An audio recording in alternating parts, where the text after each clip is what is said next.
Hola, hola, este es un nuevo programa, este se llama Street Podcast y con ustedes tenemos aquí a Mike, un viajero, bueno, reconocido. Él exactamente lo conocí en Laos y vamos a ver, bueno, unas preguntas sobre Mike, unas preguntas también sobre viajeros. Acuérdense que este es el primer capítulo de Street Podcast. Aquí vamos a aprender mucho sobre cultura general, vamos a aprender sobre viajeros, vamos a dar algunos tips también viajeros. Y bueno, aquí tenemos a Mike que nos va a hablar un poquito primero sobre el... Hola Mike, ¿cómo estás? Hola, bien, Sebastián, gracias. Soy Mike de Australia. Yo tengo 34 años y era un director con Deloitte, pero el año pasado yo salí de mi trabajo, estaba viajando en Asia y Sudamérica por 6 meses antes de mudarme a Madrid. Y ahora he vivido en Madrid por 10 meses más o menos y estoy intentando encontrar un lado para quedarme aquí más tiempo porque me encanta mi vida aquí. Cuéntanos un poquito más, cuándo empezaste este gusto por viajar por el mundo. Genial. Entonces, de hecho, he viajado a 41 países en el mundo, Okay. en Asia, África, Sudamérica y ahora en Europa también.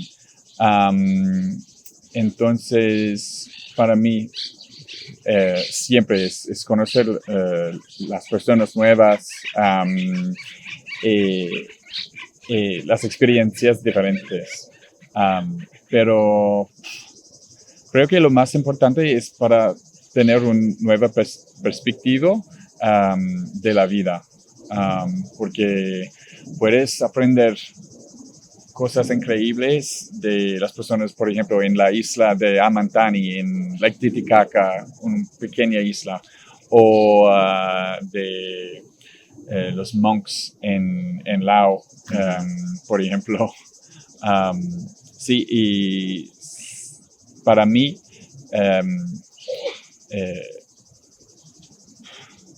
yo intento encontrar un lado para conectar con las personas. Entonces, cuando empecé viajando, yo sabía que quiero vivir en España y viajar en Sudamérica. Entonces, yo empecé a aprender español y yo trabajaba muy duro para aprender muy rápido.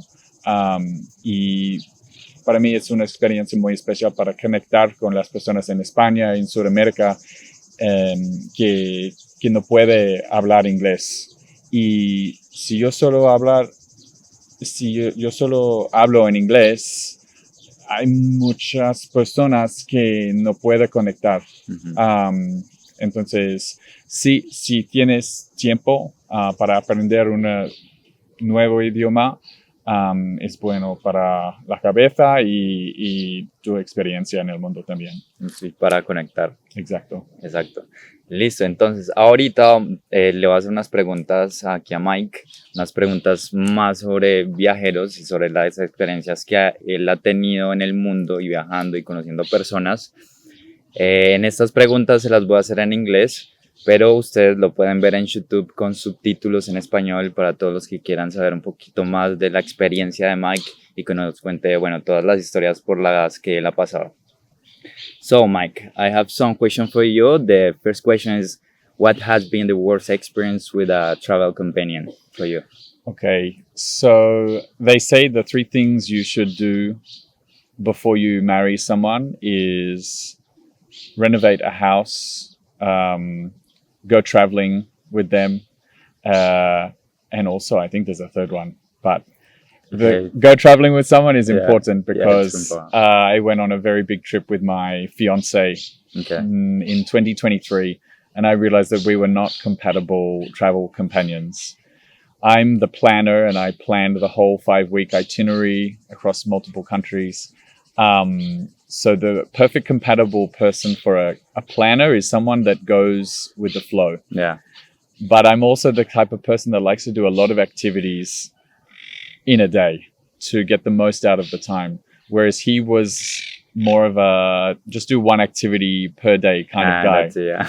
So we had a little bit of tension on that trip, and surprise, surprise, we're not engaged anymore.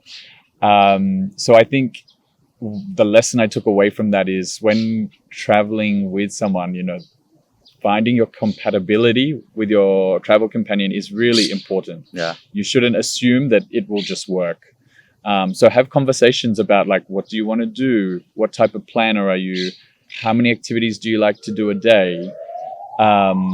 For example, I traveled in Vietnam for 10 days with a friend from Australia that I had never traveled with. Yeah. And he was also a planner. And so I said, great. After 3 months of me planning everything on my trip, I'm just going to sit back and relax. And he said, I like to do a lot of things in the day. And I said, me too, let's go. And so that compatibility was awesome.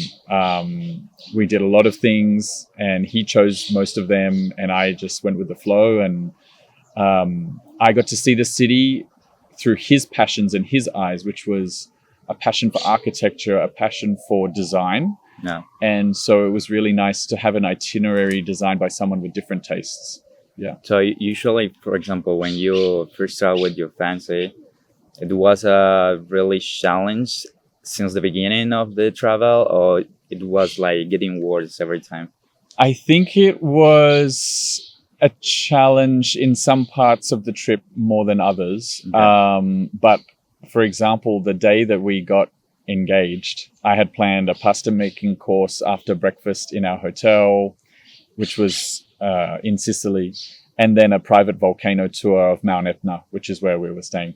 And the morning he woke up and said, no, that's too many activities. You need to cancel the volcano tour. But that's where I was planning to propose. Yeah. So I was like, I can't cancel the volcano tour. Yeah. It's already been paid for. He's like, well, no, can we do it another day? And I said, I think it will be a very special day. Wink, wink. And I think he got the message, but Okay. maybe that was the first red flag. Yeah, definitely. That was the first. Funnily enough, he went on a trip with his new partner 2 years later, and he did a lot of the planning. And he sent me a message and said, oh my God, I don't know how you managed to plan that 5-week trip, not just for us, but we had 30 friends that met us in Mykonos for my 30th birthday. Yeah. And I was planning restaurant reservations, car transfers for 30 people. So I did a lot. And so he messaged me and said, I just wanted to say I'm sorry that I didn't appreciate how much effort you put into all of the planning. So that's why I say, if you're not a planner, that's fine. If you're traveling with a planner, that's great. But just appreciate all of the work that they have put into the research, the reservations, the communications, the cancellations, the rebookings, the planning the optimal route, the finding the best prices, all of it, Yeah. Have that appreciation. And at the time, he didn't appreciate it. But 2 years later, he sent me this message and he said, I'm sorry. And I appreciate the effort that you put into that trip for us. Okay. It was late, but anyways. It was late, but a nice nice story. Yeah. Okay. The next question for you is, what advice will you give to someone who is afraid of traveling alone? Okay, advice for someone afraid of traveling alone. I would say I used to be that person. I tried solo travel when I was 25 and I hated it. I was alone in Berlin on my birthday. I didn't go out. I just was really anxious and I hated the experience. And so I was afraid of solo travel for a little while after that. And then I got a job in the Asia Pacific region and I had to take work trips to these countries, and poco a poco, little by little, I learned how to enjoy solo travel. So my advice is that solo travel is like a skill, and with any new skill, you have to start at the beginning and you learn what works and what doesn't work. Trial and error, and you will make mistakes and you will have some bad experiences. You just have to expect that. Yeah. But if you keep trying, like every new skill, you have to keep trying, you discover what works for you and what doesn't. So for example, I was solo traveling for 6 months last year across Asia or Southeast Asia and Latin America. And for me, I'm an extrovert. And so I know that I need to have parts of my trip with other people. And then I need to have parts that are alone. So for example, I did my yoga teacher training in Ubud in Bali for 3 weeks. And even though I was a solo traveler, I was there with an amazing group of other like-minded people. Similarly, when I was in Colombia learning Spanish, I was there as a solo traveler, but I had 2 weeks in a school in Medellin with a group of people, and you make lifelong friendships. Those things are easy to do, to book those experiences, right? Other things are less easy to do, but you have to make the effort. For example, I was in Buenos Aires for 8 days, solo travel, and I looked up all the local yoga studios. I checked their Instagrams. I saw which vibe was more connected to what I was looking for. And I chose one, and I went there every day. And every day I would hang around after class and see if anyone wanted to chat, drink mate or whatever. And I met this amazing friend at that yoga studio. Yeah. And then we would go for coffee after class. And then coffee after class turned into a dinner. And then, dinners turned into let's go out on the weekend. And so for my 1 week in Buenos Aires, even though I was a solo traveler, by putting myself a little bit out of my comfort zone in these group situations, you find ways to connect with other solo travelers as well. I think solo travel is brilliant to meet people, make new connections. Funnily enough, that story I mentioned about the friend traveling in Vietnam, that was the only part of my trip where I had a travel companion for 10 days. Okay. And I reflected on that time in Vietnam, and I had an amazing time with him, and we traveled really well together. But I realized I didn't make a single new friend in these last 10 days. I didn't connect with anyone really new. Yeah. I had a great time with him. And so it was just another little reminder of the benefits of solo travel, is those connections that you make. And at the same time, a reminder of I guess not the danger, but the consequences of when you are traveling with your group of friends or your partner, you are very closed off to making new connections. And so I think the two of us, we could have made more effort to connect with other people as well as a two people traveling together. But small reflection. Okay. It's like kind of, sometimes you are kind of more open to meet people when you're solo traveling, right? Because you don't have that focus on your partner or your exactly. Yeah. Okay, and the last question here, Mike, it's what is something that everyone should do at least once in their life? Well, this is not really related to travel, but maybe I'll give the answer and you can tell me if you want a different one. Yeah, no worries. Go ahead. I think something everyone should do once in their life is to have their own business or their own passion project or hobby, like this that you're doing, right? And you showed me the cards you had before. For me, I've done a few things on my own. I guess the biggest was I ran a candle business for 7 years.